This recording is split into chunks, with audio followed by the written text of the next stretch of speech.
Okay, Nathan and Andrew, I'm very happy for this trip that you folks have made. Taking time out to come out here at this time of year when it's pretty hectic and you could have been involved in other activities back home in the US. But again, I was saying we are very happy for this trip, and we look forward to great things coming out.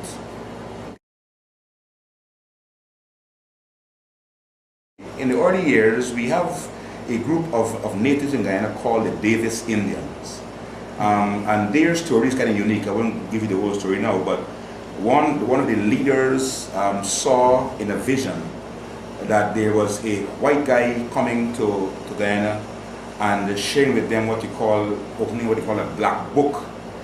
And when they saw it and so on, surprisingly, or I'll say providentially, we had a guy by the name of O.E. Davis, one of our pioneers here in these parts.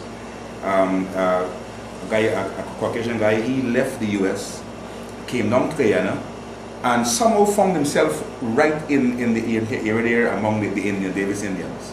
And so when he died, he was so revered and so well accepted that when he died, the village mourned for him.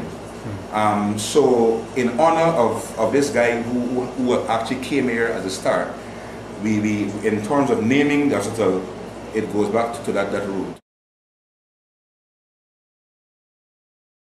Where Davis is located, it's in I'll say it's in a location that services the full spectrum of people in Guyana here.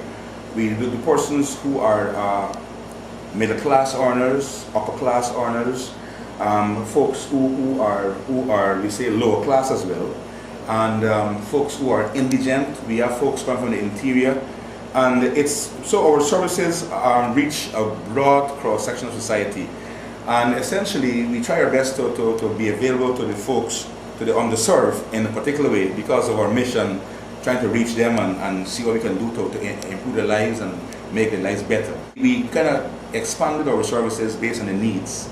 And for example, the government one time asked us to be in charge of spearheading a response to a national health problem we have in Guyana here, which is the problem with diabetes and hypertension.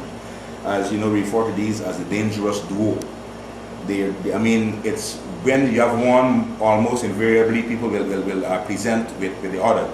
So the government asked us to intervene in that regard. And what we did, we were able to establish what we call a community health educators program, whereby we designed a syllabus and we trained community residents to be able to screen persons for diabetes, hypertension, and to offer some counseling services. And so these persons are now certified, and they have been placed at strategic points across the country. Another thing also that we do here as unique, when I was at Loma Linda studying for my final year in the master's program there, Dr. Hart, who was then the dean of the public health school, we began working on what we call a foundation healthcare course here in Guyana. That really was targeting folks who would have gone to school and not having gotten their high school diploma. Since we returned here in 2000, we were able to establish that program, and we are now currently in our 9th year of operations. So we have trained about 100 persons so far as what we call auxiliary healthcare workers, where they can enter the healthcare system initially and be able to branch off eventually and go into other fields. Some of our students have gone on to become pharmacists, midwives. 2 of the persons have gone to become medical doctors. Some are X-ray technicians, some are doing nursing, some are going to do the LPN program, some are RNs. So that was one thing that we were able to reach out to the community, and the need that was really there. And by filling that gap, so these folks who had no opportunity in the past, or no chance of even moving forward in their lives, they are now able to enter the program, train for 9 months, and they go out as persons. And this program is recognized by the Ministry of Health here and the University of Guyana. So it has a kind of backing. So when the folks go out there, they're able to hold their own out there in the community. So those are something we have. I'm glad you asked the question, Andrew. I actually, we were so happy to hear you folks coming, and as Loma Linda being my alma mater, I'm so delighted to know that I have my own from the school here coming down to be of service. What we think we need here critically are, we need to renovate our labor and delivery room. We want to have that renovated to the point where we have some modern equipment. We don't have any current machines to do CS there, so we're happy we can get that done. We also want to have a sterilizer bought. We have already raised some money for that. We raised $10,000 so far, and the full cost is $18,000.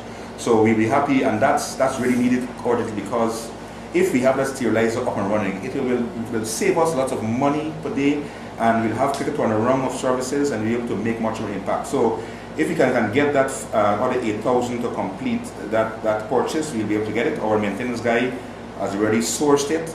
All it's done is for us to get it and get the other funds. So we'll be happy if the class can consider that as a project partner. Also, one of the things that we lack right now is an outpatient fund. I said before, Davis serves a lot of persons who come here with all kinds of needs on a daily basis. And so we do our best. The government, through the insurance scheme, tries its best to offer services to folks who are working. If persons aren't working and who don't have any medical insurance and so on, it's a real challenge.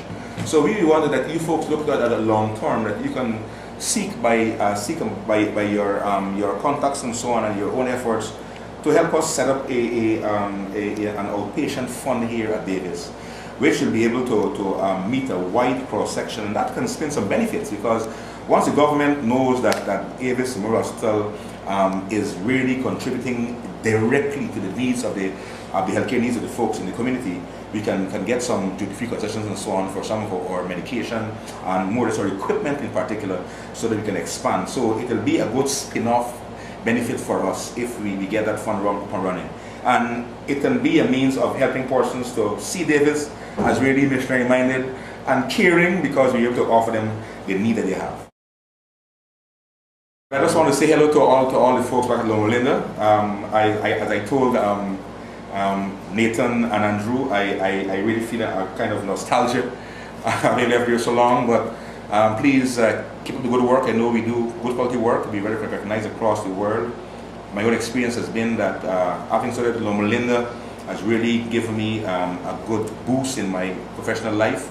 The folks really respect our school and the students who come from there, the graduates. And so I want to encourage all of us to keep up the good work and keep reaching out to the needs of those folks out of the US who are actually really in need of your services. And whatever help you can give us here at DMH, we'll be very happy to accept that. And thanks again for coming and for sacrificing your time. I know you have a short break. Thanks for coming along here, and we're really happy that you could have come, and may God bless you as you continue to move on with your lives. And success to you as you work towards finishing your programs at Loma Linda University Medical School. God bless.